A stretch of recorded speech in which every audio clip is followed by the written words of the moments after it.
No matter where or how we shop, spending money on random stuff is always a temptation.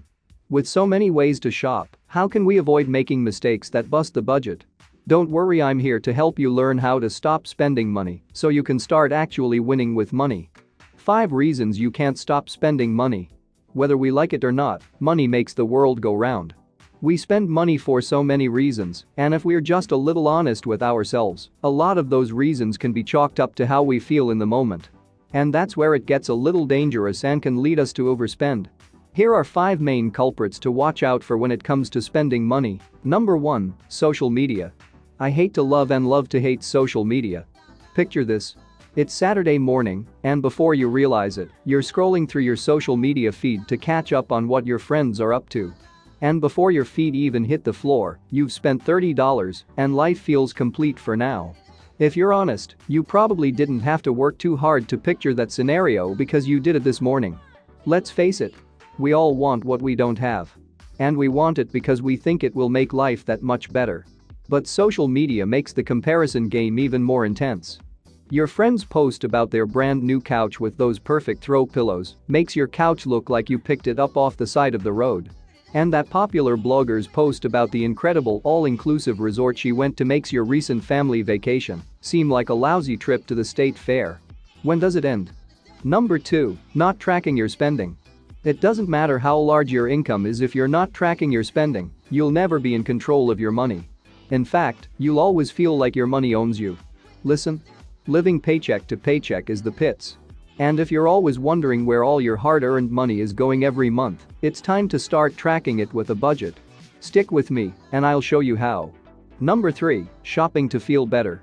Some people like to joke about spending money like a shopaholic, but compulsive spending, otherwise known as retail therapy, is a real thing. For most of us, spending money on impulse just because we want it now is the problem.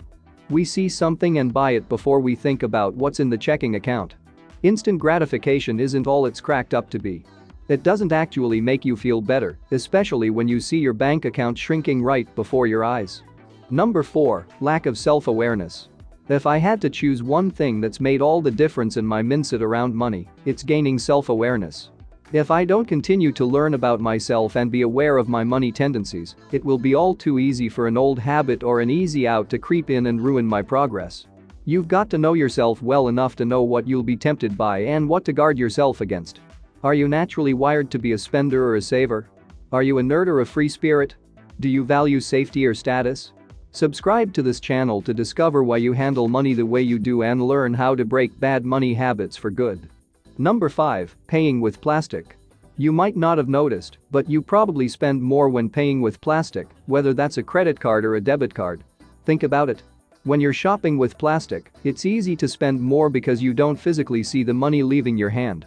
But when you spend with cash, you feel it. You feel those crisp green bills leave your hand, and it hurts.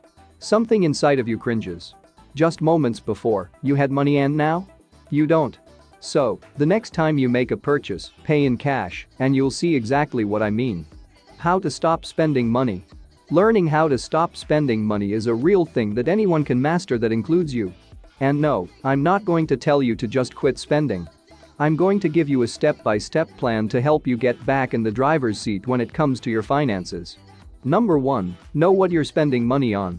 Making and sticking to a budget every single month is what's going to help you get out of debt and stay out of debt. If this is your first time budgeting, you might be surprised by how much money you're spending each week on little things, like coffee, lunches or that snack shop at work that your spouse doesn't know about. When you make your first budget, you need to make sure your basic needs are covered. These are food, utilities, shelter, transportation. These are your necessities, and when you know your necessities, you know you can't cut back in these areas. But anything that doesn't fall into one of these 4 walls is fair game. No, you really don't need to go out to dinner every single night. And as much as I love it, Netflix isn't really a utility. Number 2, make your budget work for you. Ready to create your monthly spending plan? This is what I mean when I say budget. And my favorite kind of budget is a zero-based budget, which simply means that your income minus your expenses needs to equal 0 because you've told every single hard-earned dollar where to go. Just remember, it's a working budget. You have to keep coming back to it in order to stay on track. If this is your first budget, you'll want to give yourself grace. It takes a few months to make your budget work for you.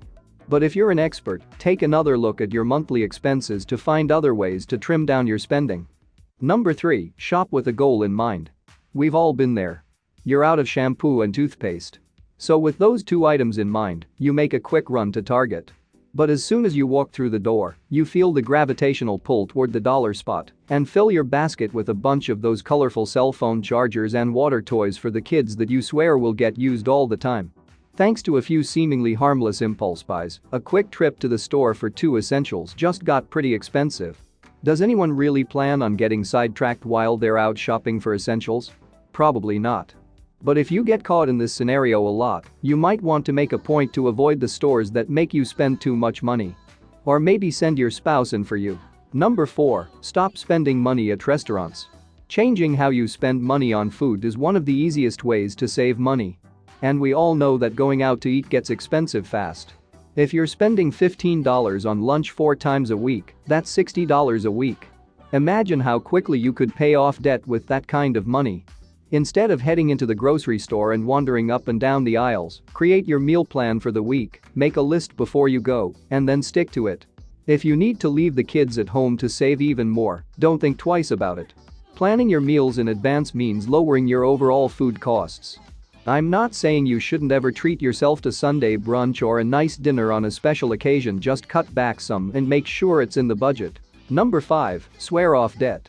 If you're serious about learning how to stop spending money, you have to swear off debt for good. After all, debt steals from your income. Not only that, but you're also stuck paying on the loan or credit card until it's gone. It's true. Your debt owns you until you pay it off. If you go out to a nice dinner with your friends and pay for it with a credit card, you might as well just eat your next paycheck. If you forget to pay the bill on time, interest gets added, and that $20 meal just keeps getting more expensive. And you don't have anything to show for it. We live in a world where just about anything can be financed or borrowed, which can give you a sense of financial security. But it's not real. It just makes you think that you can afford the payment, the new car, the house, or the big purchase. If you don't have the cash to pay for something right now, you can't really afford it. Cancel your credit cards and commit to living debt-free from this moment forward. And just as a refresher, credit is an enabler. It enables you to spend money you don't even have. But without credit, overspending isn't even an option. You can only spend what you have. The key to stop spending too much money is to create better money habits in your daily life. But I know that's easier said than done. That's why I created this YouTube channel. In this channel, I show you how to make lasting change so you can make actual progress with your money like never before.